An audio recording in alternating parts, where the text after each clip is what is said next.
नमस्कार, मैं प्रियंका शर्मा नरसिंहपुर मध्य प्रदेश से। आज मैं राजमाता अहिल्या योग केंद्र इंदौर का शुक्रिया अदा करती हूँ कि उन्होंने ये मुझे मौका दिया कि मैं योगाभ्यास के माध्यम से आपको थायराइड जैसी बीमारी से कैसे निजात पा सकते हैं उसके बारे में जानकारी दूँ। दोस्तों, आप तक मेरी आवाज़ क्लियर आ रही है तो आप ओके लिखें ताकि मुझे पता चले कि मैं जो बताना चाह रही हूँ वो आप तक पहुँच पा रहा है या नहीं। मैं राजमाता अहिल्या योग केंद्र के सभी सदस्यों का धन्यवाद देती हूँ और ये चाहती हूँ कि उन्होंने योग यात्रा के माध्यम से इस कोरोना काल में योग को घर घर पहुँचाने की जो ये मुहिम की है उसके लिए मैं उनको शुभकामनाएं देती हूँ, क्योंकि आज के समय में जागरूकता बहुत ज़्यादा ज़रूरी है। जागरूकता अपने स्वास्थ्य के प्रति सबसे ज़्यादा ज़रूरी है। तो हम सभी योग से जुड़ें और अपने शरीर को स्वस्थ और निरोगी बनाएं। दोस्तों, आज मुझे जो टॉपिक मिला है वो है थायराइड। थायराइड के माध्यम से मैं आपको योग के माध्यम से मैं आपको ये बताना चाहती हूँ कि कैसे आप थायराइड जैसी बीमारी को कंट्रोल कर सकते हैं, और यदि आप योग का निरंतर अभ्यास करेंगे तो आप इसे क्योर भी कर सकते हैं। थायराइड है क्या? सबसे पहले तो ये जानना ज़रूरी है कि थायराइड क्या है, ये क्यों होता है, कैसे होता है और किन अभ्यासों से और किन घरेलू उपचारों से हम इसे कंट्रोल कर सकते हैं। तो चलिए दोस्तों, सबसे पहले मैं बताती हूँ कि थायराइड की भूमिका हमारे शरीर में क्या है। थायराइड की भूमिका बहुत ही महत्वपूर्ण है। थायराइड हमारे शरीर में एक मुख्य रोल अदा करता है। हमारे शरीर को सुचारू रूप से चलाने में ये एक मुख्य भूमिका अदा करता है। हमारी हृदय गति, हमारा पाचन तंत्र, हमारी हड्डियों का मजबूत होना, हमारे स्किन, बालों का झड़ना, ये सारी चीज़ें थायराइड पे डिपेंड करता है। अब आप कहेंगे कि ये थायराइड पे कैसे डिपेंड करता है? क्योंकि थायराइड ही है जो T3, T4 नामक हार्मोन्स बनाता है, और यही हार्मोन्स हमारे शरीर को प्रॉपर रूप से चलाने में मदद करते हैं। तो चलिए दोस्तों, अब मैं आपको बताती हूँ कि थायराइड क्या है। थायराइड एक ग्रंथि है, एक ग्लैंड है जो हमारे गले के मध्य में होती है, जिसका आकार तितली नुमा होता है और जिसका वजन लगभग 25 से 30 ग्राम होता है।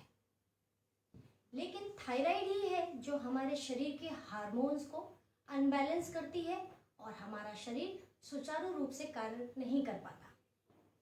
हमारे शरीर में थायराइड का संतुलित होना बहुत ज़रूरी है। अब जैसे भोजन में नमक की मात्रा का संतुलन ज़रूरी है, क्योंकि यदि नमक की मात्रा ज़्यादा हो जाती है तो भोजन भी स्वादिष्ट नहीं होता, और यदि नमक की मात्रा कम होती है तो वो भी स्वादिष्ट नहीं लगता। इसी प्रकार जैसे भोजन में नमक की मात्रा का संतुलन बेहद ज़रूरी है, उसी तरह हमारे शरीर में भी थायराइड ग्रंथि का संतुलन बेहद ज़रूरी है। अब दोस्तों, ये पूछे कि ये तो रहा कि थायराइड क्या है, अब ये क्यों होता है? भाई, लोग सोचते हैं कि मुझे ही क्यों हुआ, तुम्हें क्यों नहीं हुआ, उसे क्यों नहीं हुआ। तो थायराइड होने का मेन कारण है स्ट्रेस।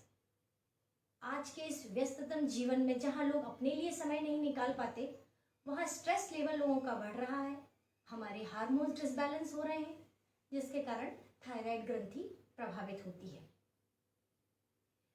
अब दोस्तों, ये जानना सबसे ज़्यादा ज़रूरी है कि थायराइड का मुख्य कारण क्या है। पहला, हमारे शरीर में न्यूट्रिशंस की कमी, पोषक तत्वों की कमी के कारण। आज समय अवधि कम होने के कारण हम जंक फूड, बाहरी भोजन को ज़्यादा प्रेफर करते हैं। शाकाहार और हरे भोजन को लोग टाइम लगता है तो लोग जल्दबाजी में इन भोजन को करते हैं, जो कहीं ना कहीं जाके हमारे थायराइड हार्मोन्स को अनबैलेंस करता है। तो सबसे पहले तो ये जानें कि हमारे शरीर में न्यूट्रिशंस की कमी के कारण थायराइड ग्रंथि प्रभावित होती है। सेकंड मेन कारण, प्रतिरोधक क्षमता। प्रतिरोधक क्षमता भी हमारे शरीर में जब कम होती है तो थायराइड ग्रंथि प्रभावित होती है, और बहुत सारी बीमारियां हमारे शरीर को घेर लेती हैं। तो दोस्तों ये तो थे मुख्य 2 कारण। अब तीसरा ये है कि थायराइड क्या है, कितने प्रकार का होता है। थायराइड 2 प्रकार का होता है, हाइपो और हाइपर। इस समय भारत में हाइपोथायराइड की क्वांटिटी ज़्यादा है, लोग इससे ज़्यादा ग्रसित हो रहे हैं। अब लोग कहेंगे कि थायराइड को हम पहचाने कैसे। तो इसके सामान्य से लक्षण यदि आप अपने शरीर पर देखते हैं कि आपका अचानक ही वजन का बढ़ जाना, अचानक वजन का धीरे धीरे कम होना, शरीर की प्रतिरोधक क्षमता का कम होना, हाथ पैरों में कंपन, ब्लड प्रेशर बढ़ना, दिल की धड़कन तेज होना, बालों का झड़ना, स्किन का ड्राई होना, हृदय गति का तेज होना, यदि ये सारे सिम्टम्स आपको अपने शरीर में दिखाई देते हैं तो आप सतर्क हो जाएं, डॉक्टर के पास जाके आप अपना चेकअप कराएं और इसका निदान करें। लेकिन दोस्तों ये नहीं है कि हम थायराइड पर विजय प्राप्त नहीं कर सकते या थायराइड को कंट्रोल नहीं कर सकते। यदि आप निरंतर योग अभ्यास करेंगे तो आप थायराइड और थायराइड जैसी और अन्य बीमारियों पर कंट्रोल कर सकते हैं। तो चलिए सबसे पहले आज के सेशन की शुरुआत करूंगी। मैं आपको थायराइड के अचूक प्राणायाम, अचूक क्रियाएं और कुछ घरेलू उपचार बताऊंगी जिससे आप थायराइड को कंट्रोल कर सकते हैं और थायराइड नामक बीमारी से राहत पा सकते हैं। क्योंकि यदि आप अपने हार्मोन्स को बैलेंस रखेंगे तो आपके शरीर की बाकी क्रियाएं भी सुचारू रूप से चलेंगी। तो चलिए सबसे पहले मैं आपको कुछ प्राणायाम बताऊंगी जो थायराइड से रिलेटेड है। उसके बाद हम योग की कुछ क्रियाएं करेंगे थायराइड की। मैं उसमें आपको हाइपो और हाइपर दोनों थायराइड के अलग अलग आसन बताऊंगी और उसके बाद कुछ घरेलू उपचार जो आप अपनी दिनचर्या में शामिल करके एक निरोगी और स्वस्थ काया को प्राप्त कर सकते हैं। तो दोस्तों आज के सेशन की शुरुआत मैं ओम के उच्चारण के साथ करूंगी। ओम, ये 3 शब्द हैं, आ, ओ और मा। ये तीनों ही आपके 3 तंत्र को प्रभावित करते हैं। ये एक छोटा सा शब्द है लेकिन मंत्र, ये एक पवित्र शब्द है जिसके उच्चारण से आप अपने मेंटल लेवल के स्ट्रेस को, अपने अंदर की कमजोरी को, आप अपनी क्षमताओं को बढ़ा सकते हैं। यदि आप दिन की शुरुआत योग के उच्चारण के साथ करेंगे तो दोस्तों ये कहीं ना कहीं आपके शरीर को बहुत फायदा पहुंचाएगा। तो चलिए सबसे पहले मैं ओम का उच्चारण करती हूँ। ओम के उच्चारण के लिए आ, उ और मा। आ जो हमारे पेट से निकलता है, जो हमारे पाचन तंत्र को मजबूत बनाता है। उ जो हमारे हृदय से निकलता है और हृदय को मजबूत बनाता है। मा जो गले से घर्षण करते हुए, ग्रीवा से निकलते हुए हमारे गले से संबंधित जितनी भी बीमारियां हैं उसे ठीक करता है। थायराइड, टॉन्सिल, श्वास नलिका, आहार नलिका जो भी है उसको मजबूत करता है।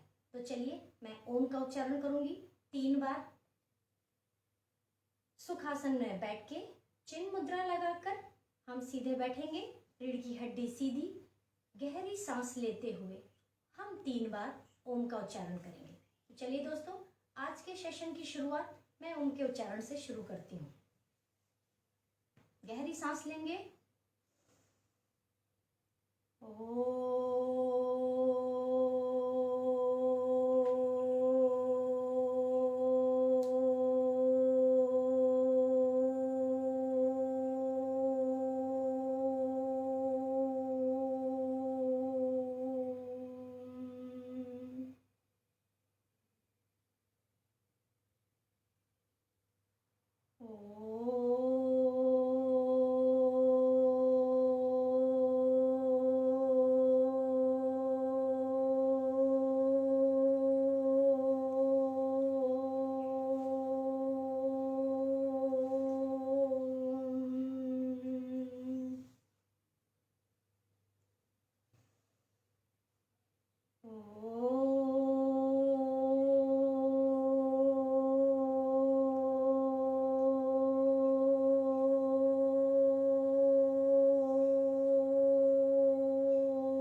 सांस छोड़ते हुए सांसों को सामान्य स्थिति में लेके आए। हाथों को रब करें अपनी आंखों पर लगाते हुए। चलिए अब मैं आपको बताती हूँ कि हम कैसे थायराइड के लिए योग अभ्यास कर सकते हैं। लेकिन दोस्तों सबसे पहले ये जानना ज़रूरी है कि हम किसी भी आसन को या किसी भी योग क्रिया को करने से पहले हमारे शरीर का वार्म अप होना बहुत ज़रूरी है, क्योंकि सूक्ष्म व्यायाम ही है जो रात की निद्रा के बाद हमारा शरीर 6 से 7 घंटे की निद्रा के बाद जकड़न महसूस करता है। तो कोई भी आसन या क्रिया करने से पहले हमारे शरीर के जॉइंट्स को ओपन कर लें, बॉडी को वार्म अप कर लें, तो ही आप कोई आसन करें या कोई क्रिया करें, अन्यथा कहीं ना कहीं आपके शरीर को नुकसान पहुंच सकता है। तो चलिए दोस्तों, मैं थोड़े से सूक्ष्म व्यायाम, क्योंकि मेरे पास समय अवधि कम है, उस कम समय में मैं आपको जितना ज़्यादा से ज़्यादा योग से संबंधित चीज़ें बता सकती हूँ वह मैं बता रही हूँ। तो चलिए थोड़े से सूक्ष्म व्यायाम मेरे साथ। सबसे पहले दंडासन में बैठेंगे, रीढ़ की हड्डी सीधी, पैर सीधे। सबसे पहले हम पैरों से चालू करेंगे। हमारे पैर के जॉइंट्स ओपन होना चाहिए, क्योंकि पैर रात भर के आराम के बाद जो जकड़न महसूस करते हैं उसके लिए स्ट्रेचिंग बहुत ज़्यादा ज़रूरी है। तो चलिए दोस्तों, पहले पैर से, पैर को आगे, पंजों को पीछे, आगे पीछे, ये 3 से 5 बार, जितना आप अपनी शारीरिक क्षमता के अनुसार स्ट्रेचिंग कर सकते हैं पैरों की, अवश्य करें। आगे पीछे, आगे, ये पैरों के लिए बहुत आरामदायक है। इसके बाद हम हमारे पैरों को clockwise then anti clockwise, clockwise 5 से 10 बार, 1 2 3 4 5 6 7 8 9 10, एंटी क्लॉक 1 2 3 4 5 6 7 8 9 10। दोस्तों अब है हमारे जॉइंट्स। आजकल हर किसी को जॉइंट्स पेन हो रहा है, तो हमारे घुटनों के लिए हम हमारे दोनों हाथों को घुटनों के नीचे लगाएंगे और पैर को up down, up down, up down. ये भी 3 से 5 बार इस प्रक्रिया को आप दोहरा सकते हैं। और उसके बाद हम हमारे पैर को स्ट्रेच करेंगे जितना आप खींच सके अपनी शारीरिक क्षमता के अनुसार, और सर लगाने की कोशिश करेंगे। यही प्रक्रिया हम अपने दूसरे पैर से दोहराएंगे, लेकिन इस समय ध्यान रहे कि हमारी रीढ़ की हड्डी बिल्कुल सीधी होनी चाहिए। चलिए दूसरे पैर से इस प्रक्रिया को दोहराएंगे। हम हमारे हाथों को घुटनों के नीचे, अप डाउन। उस समय लेकिन ये पैर आप ध्यान रखिए कि इसे आप बिल्कुल निष्क्रिय मत करें, इसे बिल्कुल सीधे रखें। Up down, up down, up down, up down. ये 3 से 5 बार इस प्रक्रिया को आप दोहरा सकते हैं। चलिए दोस्तों, ये तो था कि पैर का। अब इसके बाद एक आसन मैं आपको बताऊंगी जो थायराइड के लिए बहुत ही महत्वपूर्ण है, जानु शीर्षासन। जानु शीर्षासन करने के लिए आप अपने राइट पैर को, अगर आप में क्षमता है तो इसे अपने थाई पर रख लीजिए, और यदि नहीं है तो थाई के नीचे आप इसे ऐसे लगा सकते हैं। इस पैर के पास आप अपने हाथों को ले जाएं और अपना सर घुटनों पर लगाने की कोशिश करें, और जितनी देर आप सांस को होल्ड करके नीचे झुके, ये आपके सांसों के लिए, आपके थायराइड ग्रंथि के लिए बहुत ही लाभदायक है। तो चलिए दोस्तों, करते हैं जानु शीर्षासन। 1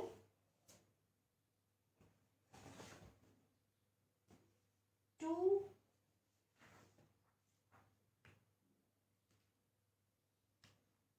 3।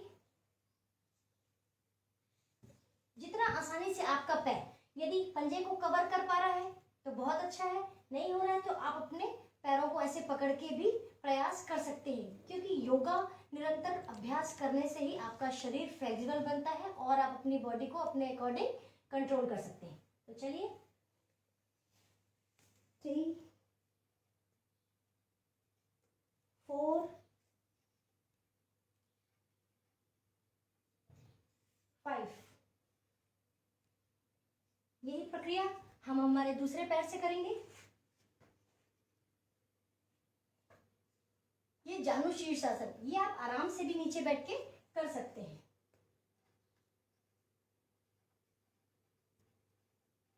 1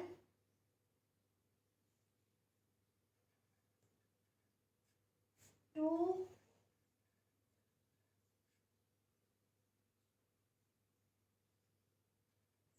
3 4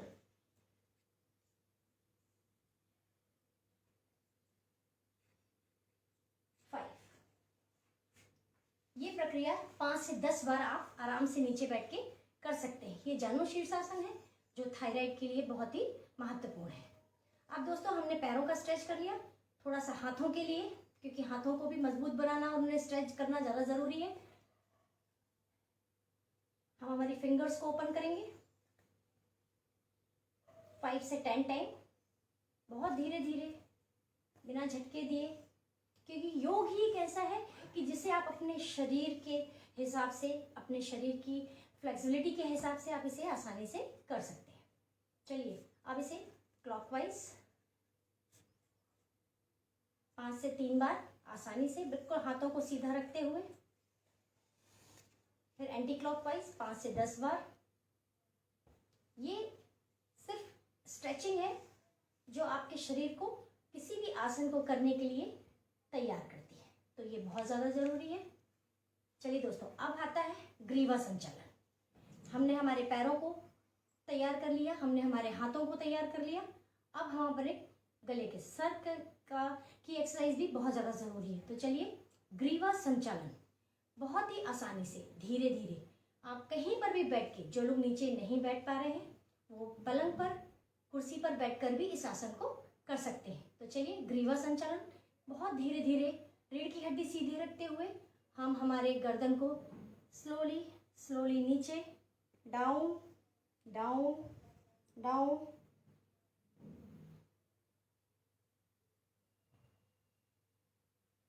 जितनी देर भी आप होल्ड कर सकें नीचे। ये सांसों का ही है सब, कि आप अपनी गर्दन को कैसे धीरे धीरे नीचे होल्ड करें। आप अपनी चेन को अपने छाती से लगाने की कोशिश करें और उसके बाद बैक ले जाने के बाद जितना आप अपनी गर्दन को बिना अपने शरीर को तकलीफ पहुंचाए, जितना धीरे धीरे पीछे ले जाएं, वो आपकी गर्दन की एक्सरसाइज है जो आपकी थायराइड ग्रंथि को भी एक्टिव करता है। तो चलिए 3 से 5 बार मैं आपको बताती हूँ।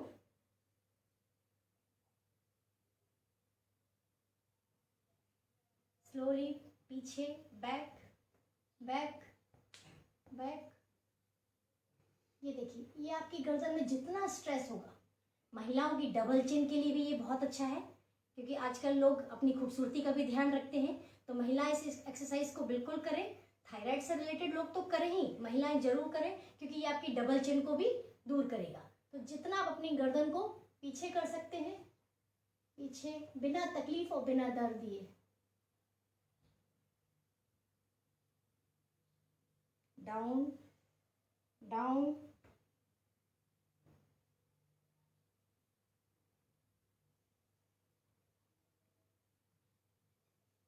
ये 2 से 3 बार आप कर सकते हैं। इसके बाद राइट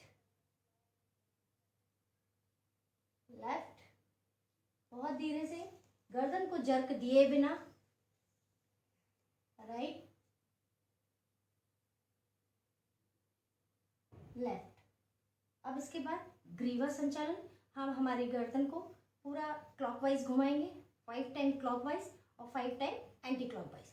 दोस्तों, आज के इस कोरोना काल में हर कोई टीवी, मोबाइल, लैपटॉप पर घर बैठ के अपने काम कर रहा है, बच्चे पढ़ाई कर रहे हैं, तो गर्दन का दर्द, शोल्डर का दर्द, तो ये ग्रीवा संचालन आप कहीं पर भी बैठ के कर सकते हैं। ये आपकी गर्दन के लिए, आपकी थायराइड के लिए बहुत ही आरामदायक है। तो चलिए मैं बताती हूँ कैसे धीरे धीरे आप अपनी गर्दन को सही तरीके से घुमाएं।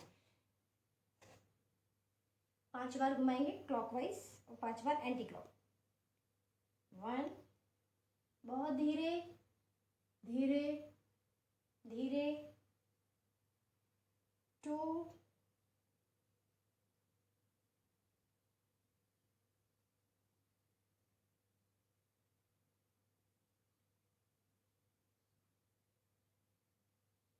3।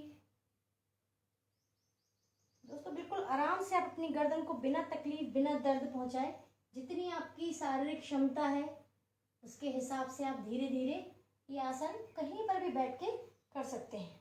4,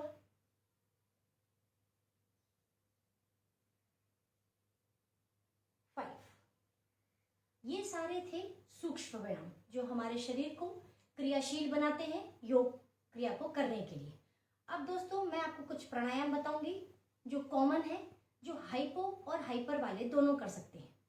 अब सबसे पहले तो हाइपो क्या है और हाइपर क्या है।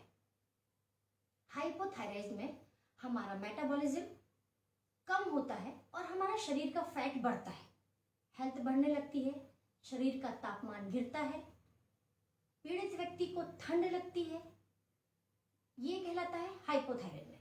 और हाइपर में क्या होता है, हाइपर में हमारा मेटाबॉलिज्म बढ़ता है और वेट लॉस अननेसेसरी होता जाता है, व्यक्ति शरीर से दुबला होता है, शारीरिक क्षमता धीरे धीरे कम होने लगती है, हाथ पैरों में कंपन होता है, शरीर की क्रियाशीलता कम होती है, प्रतिरोधक क्षमता कम होती है, उसे थकान लगने लगती है, बाल झड़ने लगते हैं, ये सारे लक्षण हैं।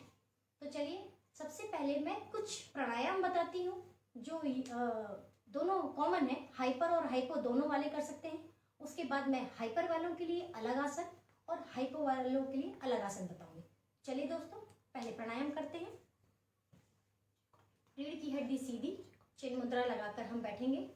प्राणायाम में कपाल, हालांकि सारे प्राणायाम हमारे शरीर के लिए, हमारे थ्रोट के लिए, हमारे पेट के लिए लाभदायक है, लेकिन समय कम है और मैं सारी चीज़ें आपको नहीं बता सकती क्योंकि मुझे टॉपिक मिला है थायराइड। तो आज मैं सिर्फ थायराइड के बारे में बताऊंगी। तो थायराइड से रिलेटेड हालांकि लोम विलोम भी कर सकते हैं, लेकिन सबसे मैंने कपालभाति, उज्जयी, भ्रामरी, मंजरी आसन और उसके जिसे हम काउकेट पोजीशन भी कहते हैं, मंजरी आसन कर सकते हैं। और उसके बाद सिंहासन, ये सारे प्राणायाम हैं जो हम दोनों थायराइड, हाइपोथायराइड और हाइपरथायराइड वाले भी कर सकते हैं। तो चलिए पहले प्राणायाम करते हैं। सबसे पहले मैं आपको बताती हूँ कपालभाति। कपालभाति करने के लिए आप बिल्कुल स्ट्रेट बैठ जाएं, चिन्ह मुद्रा में, बिल्कुल धीरे धीरे। ये थायराइड के अलावा हृदय के लिए, पाचन तंत्र के लिए, सबके लिए लाभदायक है। तो चलिए जो बिगनर्स हैं, जिन्होंने योग की शुरुआत अभी अभी करी है, वो अपनी क्षमता के हिसाब से उसे धीरे धीरे करें, क्योंकि किसी भी प्रक्रिया को तेज गति से करने से वो कहीं ना कहीं आपके शरीर को नुकसान पहुंचा सकती है। आप अपनी शरीर की क्षमता के हिसाब से इसकी शुरुआत धीरे धीरे करें। तो जो शुरुआती तौर पर है वो देखिए, मैं आपको बताती हूँ कि जो शुरुआती वाले हैं वो धीरे धीरे इस तरीके से करें। जो फास्ट वाले हैं, जो निरंतर इसका अभ्यास कर रहे हैं, वो इसे तेजी से भी कर सकते हैं। तो चलिए हम पहले कपालभाति करते हैं। इसके 3 सेट लगाएंगे। ये 10 से 15 मिनट करना चाहिए, ये आपके लिए बहुत लाभदायक है, लेकिन मैं आपको 3 सेट, कम से कम 20 से 30 के 3 सेट लगाते हैं। चलिए शुरुआत करते हैं कपालभाति से। रीढ़ की हड्डी सीधी, चिन्ह मुद्रा, कपालभाति 20 से 30 सेट लगाएं। पहला सेट, गहरी सांस लेकर, सांस छोड़ते हुए।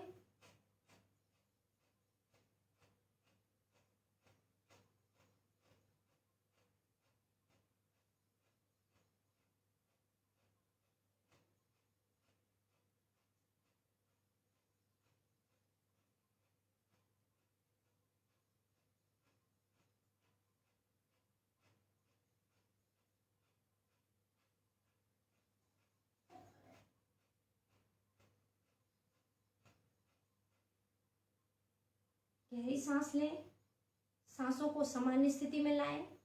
ये पहला सेट है। ऐसा 20 से 30 का हम अपनी इस पुनः स्थिति में आने के बाद, सांसों को सामान्य कंडीशन में लाने के बाद पुनः इसका सेकंड सेट लगाएंगे 20 से 30। चलिए शुरू करते हैं।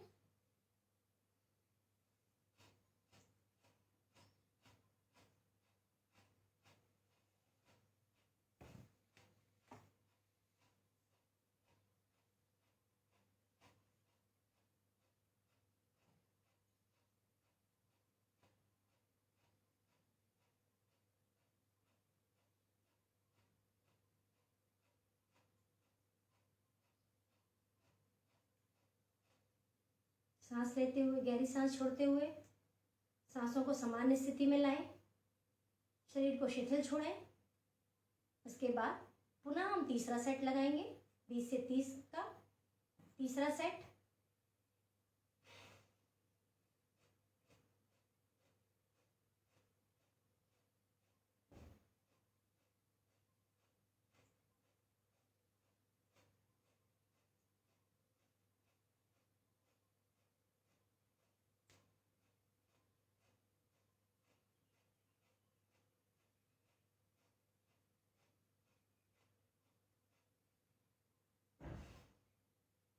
गहरी गहरी सांस छोड़ते हुए सांसों को सामान्य स्थिति पर।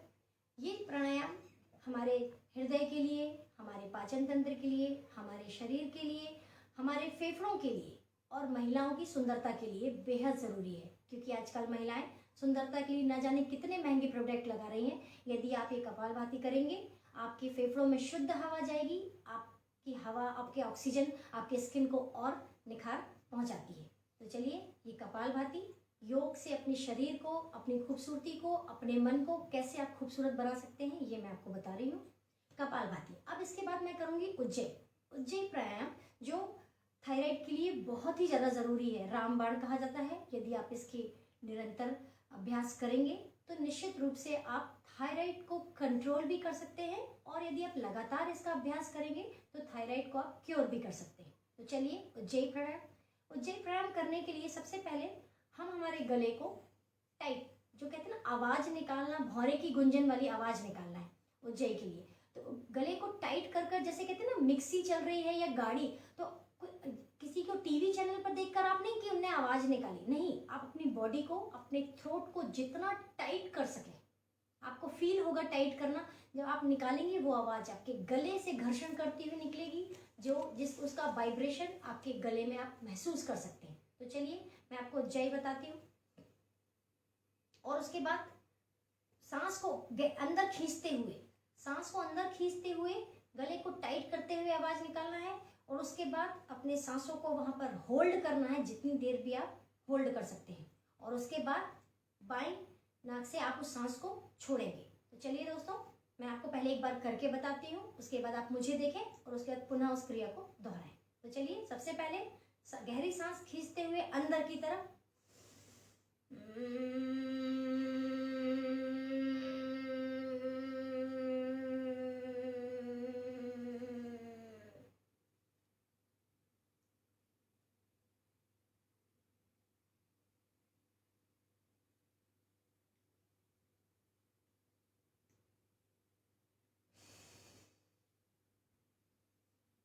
ये पहली प्रक्रिया हो गई।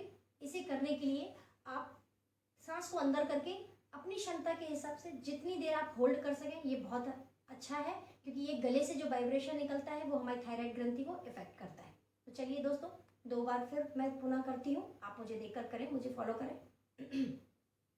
सांस अंदर खींचते हुए, बाहर नहीं छोड़ना है, सांस को अंदर लेते हुए गले को टाइट करते हुए, ये देखिए ऐसे करते हुए आपके गले से जो आवाज निकलेगी, टाइट करते हुए, वो आवाज करने के बाद आपको अपनी सांसों को रोकना है। चलिए दोस्तों, फिर से दोबारा मेरे साथ करिए।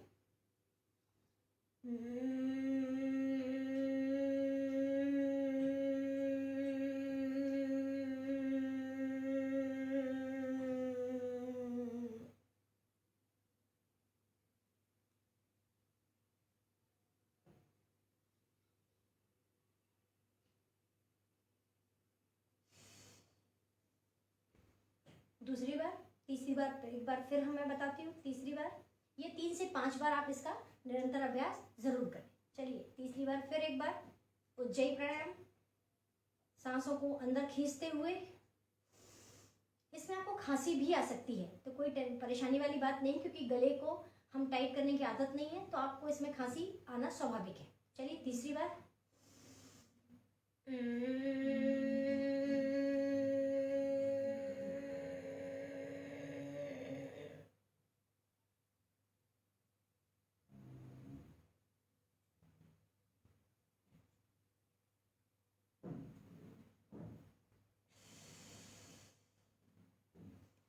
ये प्रक्रिया 3 से 5 बार आप थायराइड पेशेंट अवश्य करें। चलिए इसके बाद मैं बताती हूँ भ्रामरी।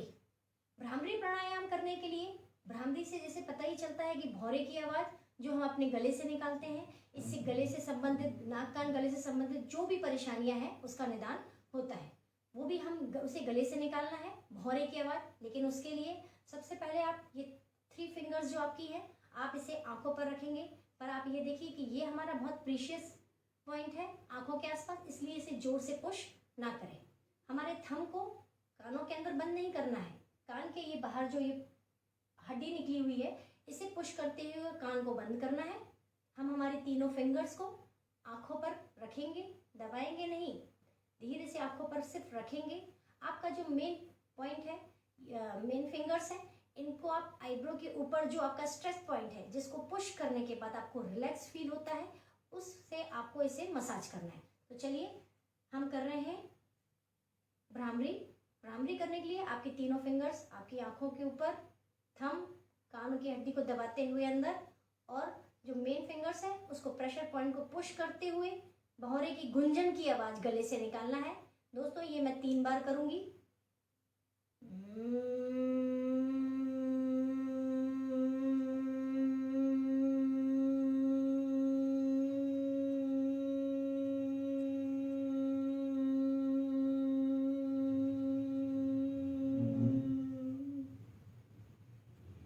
गहरी सांस लेंगे,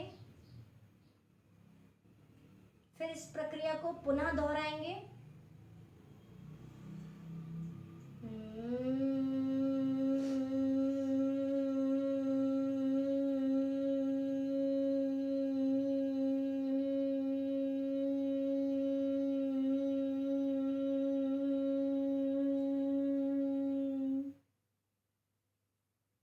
सांस छोड़ेंगे,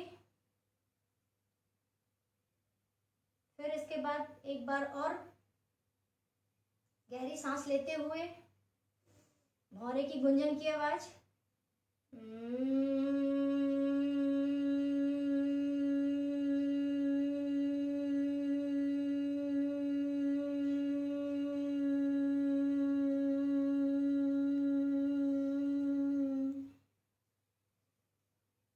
सांसों को समान स्थिति में लाएंगे। दोस्तों ये हमारे गले में जो वाइब्रेशन होता है ये थायराइड ग्रंथि पर बहुत इफेक्ट करता है। ये था भ्रामरी। अब इसके बाद मैं बताऊंगी आपको मंजरी आसन, जिसे काउ कैट पोज भी कहते हैं। ये कॉमन पोज है सारे, जो हाइपो और हाइपर वाले दोनों कर सकते हैं। काउ कैट पोज करने के लिए सबसे पहले आप नीच पोजीशन में आ जाएं। हम हमारे पैरों को देखिए, मेक पोजीशन का मतलब होता है ये आपका हाथ, आपकी रीढ़ की हड्डी और आपका पैर, ये पूरा एक पोजीशन पे आ गया। पैर दोनों बराबरी से खुले हुए। कैट पोजीशन, काउ कैट, जिसे मंजरी आसन भी कहते हैं, ये भी थायराइड के लिए बहुत असरदार है। तो इसको करने के लिए सांस छोड़ते हुए नीचे नीचे, जितना आप अपनी चिन को छाती से लगा सकें, नीचे सांस लेते हुए ऊपर, बिना झटके दिए हुए धीरे धीरे। पहले एक बार आप मुझे देख लें। सांस छोड़ते हुए नीचे नीचे नीचे,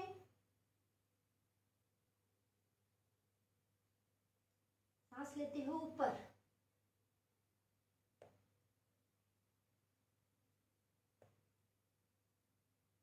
सांस छोड़ते हुए नीचे,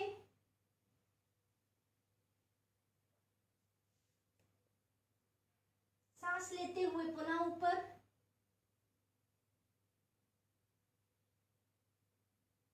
सांस छोड़ते हुए नीचे,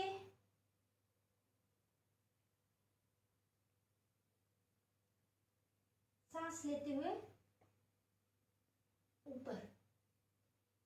दोस्तों ये कहलाता है काउ कैट पोजीशन, जिसे हम मंजरी आसन के रूप में भी जानते हैं। अब इसके बाद सबसे इफेक्टिव सिंहासन, ये थायराइड के लिए, गले से संबंधित जो भी परेशानी है उसके लिए बहुत ही असरदार है। तो चलिए मैं आपको सिंहासन बताती हूँ। सिंहासन करने के लिए हम वज्रासन में बैठेंगे। सिर्फ एक यही आसन है जो आप खाने के पश्चात कर सकते हैं, क्योंकि ये आपके पाचन तंत्र को सुचारू रूप से चलाता है और हमारे पाचन तंत्र को मजबूत बनाता है। तो भोजन के पश्चात आप वज्रासन में अवश्य बैठें। सिंहासन करने के लिए हम वज्रासन में बैठेंगे। जो लोग जमीन पर बैठ के नहीं कर सकते वो कुर्सी पर और पलंग पर बैठकर भी इस आसन को कर सकते हैं। तो चलिए, वज्रासन में बैठने के बाद हम हमारे थाई को थोड़ा सा डिस्टेंस मेंटेन करेंगे। इस तरीके से हमारे दोनों हाथ अपोजिट, ये पोजीशन होनी चाहिए सिंहासन की।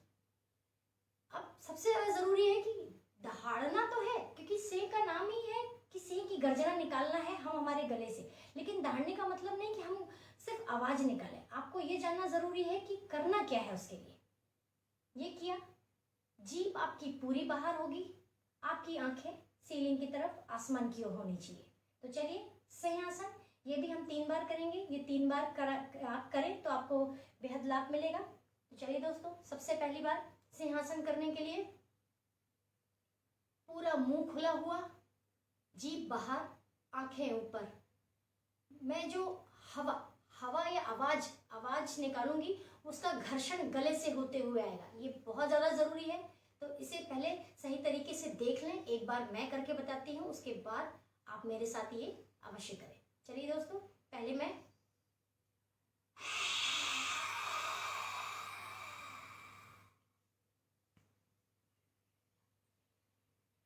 ये जो हवा हमारे पेट से निकलती हुई, गले से निकलती हुई बाहर आई, गले को टच करती हुई, थायराइड ग्रंथि को टच करती हुई, इसने हमारी थायराइड ग्रंथि को एक्टिव किया। तो फिर मैं पुनः करूंगी इसको। आपके हाथ, यदि आपको ऐसे रखने में परेशानी हो रही है तो आप इसे ऐसे रखकर भी आसानी से ये प्रक्रिया दोहरा सकते हैं। दूसरी बार फिर मैं बताऊंगी। सिंहासन करने के लिए आप अपनी आंखें ऊपर, पूरा चेहरा खुला, मुंह खुला हुआ, जीभ बाहर।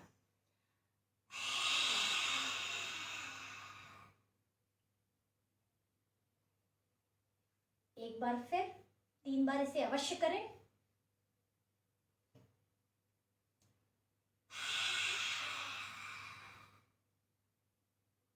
और दोस्तों, इसके बाद आप अपने गले की मसाज करें, जो बेहद ज़रूरी है, क्योंकि हमारी जो सांस है वो गले के सारे तंत्रों को टच करती हुई आती है, इसलिए हमें अपने गले की मसाज करना आवश्यक है। अब दोस्तों, मैं आपको बताती हूँ हाइपर और हाइपोथायराइड के कुछ अलग अलग आसन। अलग अलग आसन करने के लिए सबसे पहले मैं आपको हाइपो के लिए बताती हूँ।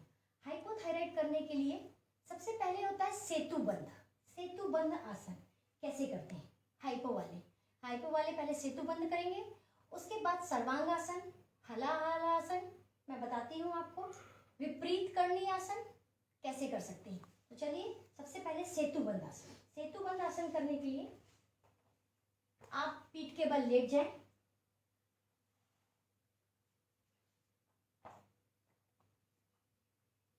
हम हमारे पैरों को मोड़ेंगे इस तरीके से।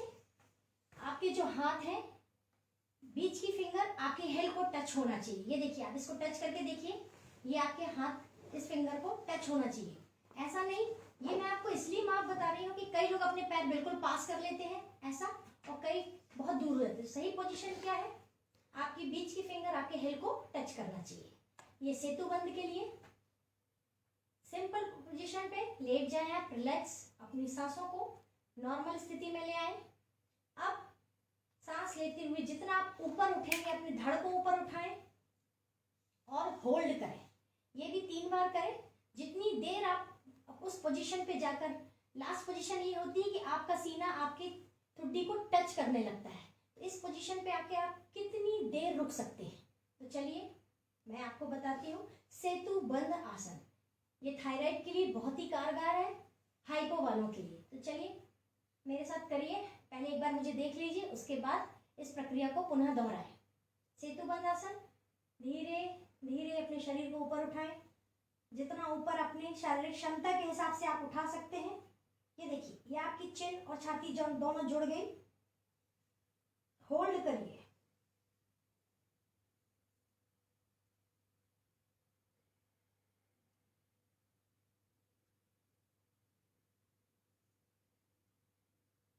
डाउन, बहुत धीरे धीरे अपने शरीर को सामान्य स्थिति में लाएं, सांसों को सामान्य कर लें। उसके बाद पुनः इस प्रक्रिया को दोहराएंगे। फिर से देखिए, सांस खींचते हुए ऊपर ऊपर और ऊपर ऊपर।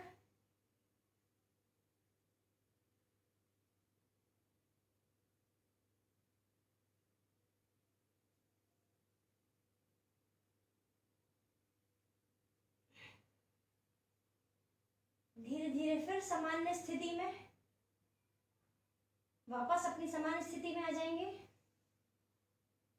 सांसों को सामान्य कर लें। योगासन का सबसे बड़ा फायदा यही है कि आप अपने शरीर को दर्द और तकलीफ दिए बिना आसन कर सकते हैं अपनी शारीरिक क्षमता के हिसाब से। चलिए 3 बार, तीसरी बार फिर एक बार हम हमारे पोजीशन को उठाएंगे।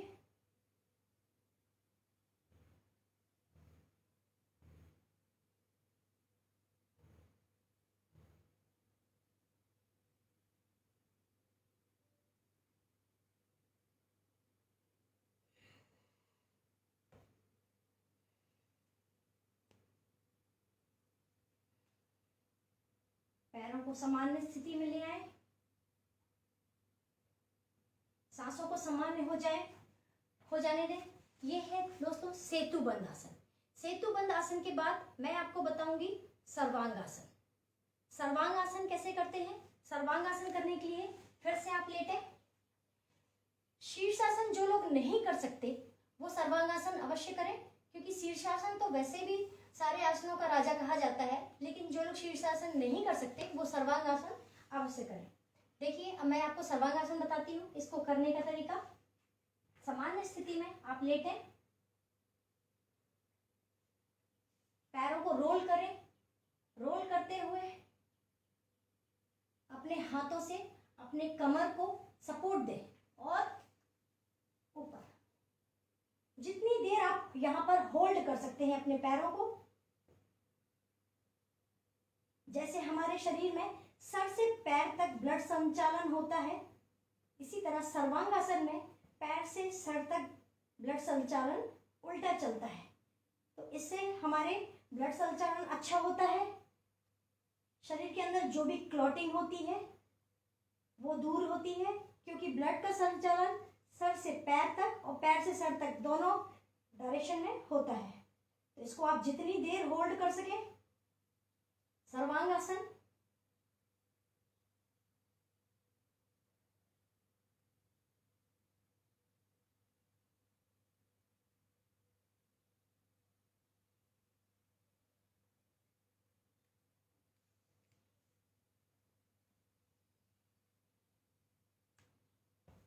पुनः अपनी पहली स्थिति में वापस आए।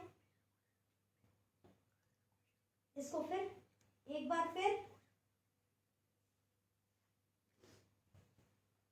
कमर पर आप अपने सपोर्ट दे सकते हैं।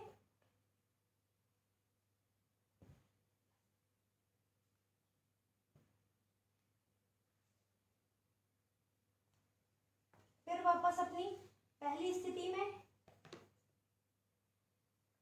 तीसरी बार एक बार फिर।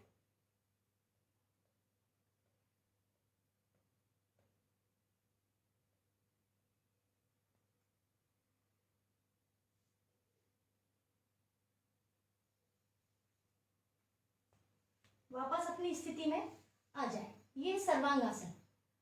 अब सर्वांगासन के बाद मैं आपको बताती हूँ हलाहल आसन। हलाहल आसन भी आपके थायराइड ग्रंथि के लिए बहुत असरदार है। हलाहल आसन सारा फ्लेक्सिबिलिटी का है कि आपके पैर कितने आपके पीछे तक जा सकते हैं। तो इसको करने के लिए फिर मैं आपको बताऊंगी। हम हमारे हाथों को फिर सपोर्ट करते हुए बॉडी को रोल ऑन करके पैरों को जितना पीछे ले जा सके, सपोर्ट हाथ का आपकी कमर पे रहे। और इसे करने के बाद आप अपने हाथों पे, यदि जब आपके पैरों का कंट्रोल हो जाए, आप अपने हाथों को ज्वाइन कर लें।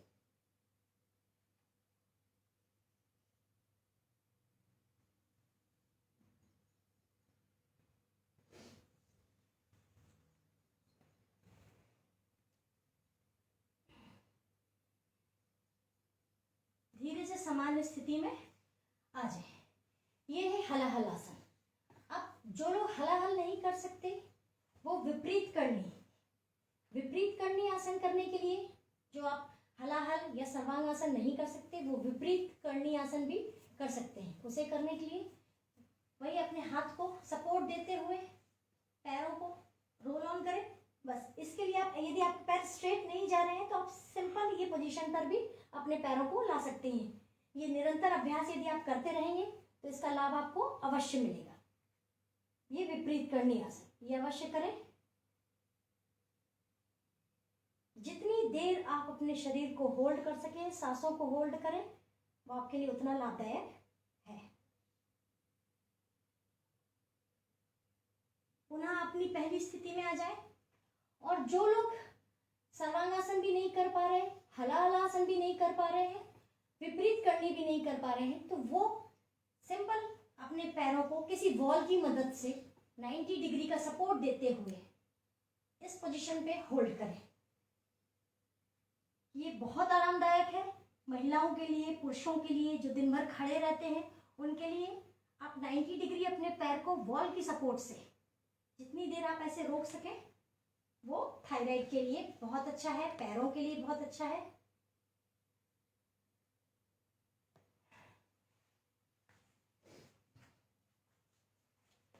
ये मैंने आपको बताया दोस्तों हाइपर के थायराइड। अब मैं आपको बताती हूँ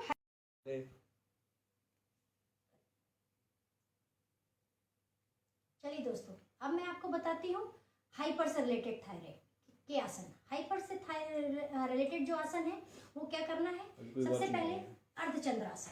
अर्धचंद्रासन करने के लिए आप सीधे वज्रासन में बैठ जाए। अर्धचंद्रासन करने के लिए हम हमारे हाथों को फोल्ड करते हुए जितनी आपकी क्षमता है उसके हिसाब से आप अपनी रुकना ही मिनट क्यों रैकिंग लाइव है। हाँ,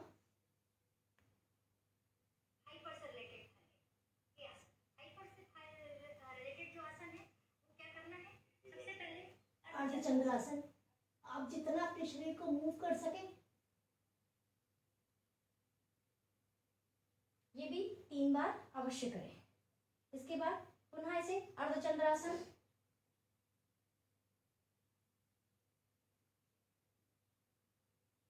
धीरे धीरे नीचे, और फिर एक बार फिर पुनः अर्धचंद्रासन। ये हाइपर वालों के लिए है। इसके बाद मैं आपको बताती हूँ भुजंगासन। भुजंगासन करने के लिए आप पेट के बल लेट जाएं, समान स्थिति में अपने दोनों हाथों को कान के पास लेके आए।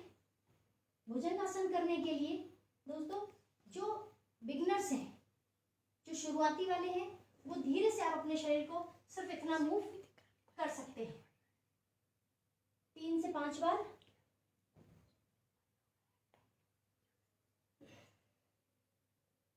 और जो निरंतर अभ्यास कर रहे हैं वो पूरा भुजंगासन, एडवांस भुजंगासन कर सकते हैं। ये भी 3 से 5 बार अवश्य करें।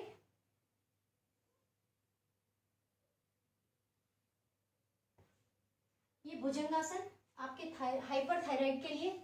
उसके बाद मैं आपको बताती हूँ धनुरासन और मत्स्यासन। धनुरासन करने के लिए आप फिर से पीठ के बल लेट जाएं, पेट के बल लेट जाएं, और उसके बाद अपने सीधे हाथ से सीधे पैर को, बाएं हाथ से बाएं पैर को पकड़िए। और जो शुरुआती वाले हैं वो धीरे से सिर्फ अपना धड़ उठाएंगे, और जो रेगुलर प्रयास करते हैं वो पूरा शरीर उठाने की कोशिश करेंगे और होल्ड करेंगे।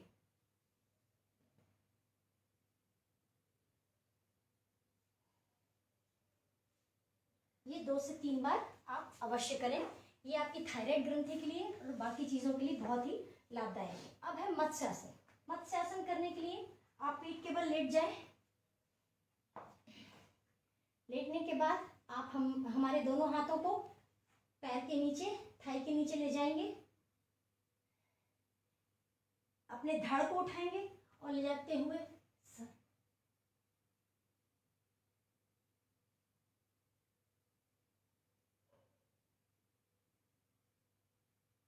होल्ड करें। पुनः इस क्रिया को दोहराएं 3 बार।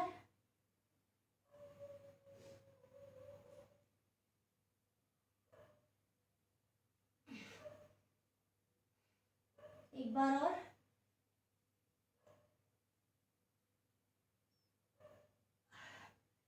सांसों की समान स्थिति लेके आए, शरीर को शिथिल छोड़ दें, सामान्य कंडीशन में सांसों को सामान्य होने दें। बाई करवट लेते हुए हम उठेंगे। दोस्तों, आपको मैंने आज हाइपो और हाइपर के अलग अलग, थायराइड के अलग अलग आसन बताए। अब सबसे पहले आपने ये चीज नोटिस की कि मैंने हाइपो में क्या बताया और हाइपर में क्या बताया। आपने देखा होगा हाइपर से संबंधित जितने भी मैंने आसन बताए उसमें मेरी चिन मेरी छाती से टच हो रही थी, जुड़ रही थी। और हाइपर में जितने भी एक्सरसाइज बताए उसमें आपका उसका उल्टा था, हमारी गर्दन पीछे की ओर जा रही थी और गले में स्ट्रेस आ रहा था। तो दोस्तों, ये सारे निरंतर अभ्यास आप प्राणायाम करते रहिए, शरीर को निरोगी बनाते रहिए। आज मैं आभार व्यक्त करती हूँ राजमाता अहिल्या योग केंद्र का कि जिन्होंने मुझे ये मौका दिया। मैं उन्हें शुभकामनाएं देती हूँ और उनका तहे दिल से शुक्रिया करती हूँ। योग करते रहिए, स्वस्थ रहिए। स्वस्थ भारत। नमस्कार।